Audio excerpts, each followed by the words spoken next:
नमस्कार। अहंकार का फल की कहानी ध्यान देकर जरूर सुने। एक समय की बात है, एक गांव में एक मूर्तिकार रहता था। मूर्तिकला के प्रति अत्यधिक प्रेम के कारण उसने अपना संपूर्ण जीवन मूर्तिकला को समर्पित कर दिया था। परिणामतः वह इतना पारंगत हो गया था कि उसकी बनाई हर मूर्ति जीवंत प्रतीत होती थी।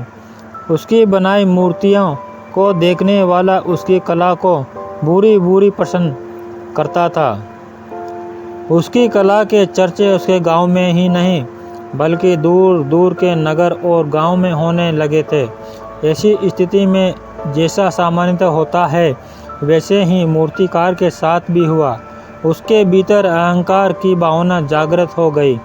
वह स्वयं को सर्वश्रेष्ठ मूर्तिकार मानने लगा। उम्र बढ़ने के साथ जब उसका अंत समय निकट आने लगा तो वह मृत्यु से बचने की युक्ति सोचने लगा। वह किसी भी तरह स्वयं को यमदूत की दृष्टि से बचाना चाहता था ताकि वह उसके प्राण न हर सके। अंत उसके एक युक्ति सूझ ही गई। उसने अपनी बेमिसाल मूर्ति कला का प्रदर्शन करते हुए 10 मूर्तियों का निर्माण किया। वे सभी मूर्तियों दिखाने में हूबहू उसके समान थी। निर्मित होने के पश्चात सभी मूर्तियां इतनी जीवंत प्रतीत होने लगी कि मूर्तियों और मूर्तिकार में कोई अंतर ही न था। मूर्तिकार उन मूर्तियों के मध्यम जाकर बैठ गया। युक्ति अनुसार यमदूत का उसे इन मूर्तियों के मध्य पहचान पाना असंभव था। उसकी युक्ति कारगर भी सिद्ध हुई। जब यमदूत उसके प्राण हरने आया तो 11 एक सरीकी मूर्तियों को देख चकित रह गया। वह उन मूर्तियों में अंतर कर पाने में असमर्थ था, किंतु उसे ज्ञात था कि इन मूर्तियों के मध्य मूर्तिकार छुपा बैठा है। मूर्तिकार के प्राण हरने के लिए उसकी पहचान आवश्यक थी। उसके प्राण न हर पाने का अर्थ था प्रकृति के नियम के विरुद्ध जाना। प्रकृति के नियम के अनुसार मूर्तिकार का अंत समय आ चुका था।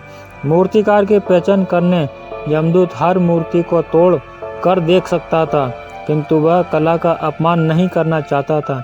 इसलिए इस समस्या का उसने एक अलग ही तोड़ निकाला। उसे मूर्तिकार के अहंकार का बोध था, अतः उसके अहंकार पर चोट करते हुए वह बोला, वास्तव में सब मूर्तियाँ कलात्मकता और सौंदर्य का अद्भुत संगम है, किंतु मूर्तिकार एक त्रुटि कर बैठा। यदि वो मेरे सम्मुख होता तो मैं उसे उस त्रुटि से अवगत करा पाता। अपनी मूर्ति में त्रुटि की बात सुन अहंकारी मूर्तिकार का अहंकार जाग गया। उससे रहा नहीं गया और झट से अपने स्थान से उठ बैठा और यमदूत से बोला, त्रुटि असंभव। मेरी बनाई मूर्तियाँ सर्वदा त्रुटिहीन होती है। यमदूत की युक्ति काम कर चुकी थी। उसने मूर्तिकार को पकड़ लिया और बोला, बेजान मूर्तियाँ बोला नहीं करती और तुम बोल पड़े। यही तुम्हारी त्रुटि है कि अपने अहंकार पर तुम्हारा कोई बस नहीं है। यमदूत मूर्तिकार के प्राण पर यमलोक वापस चला गया।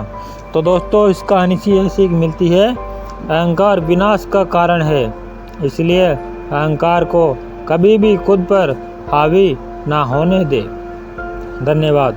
दोस्तों, आपको ये कहानी कैसी लगी? अच्छी लगी हो तो एक लाइक करें, नए हो तो चैनल को सब्सक्राइब करें, कमेंट करें, शेयर करें। मिलते हैं आपसे अगले वीडियो में। तब तक के लिए बाय। धन्यवाद।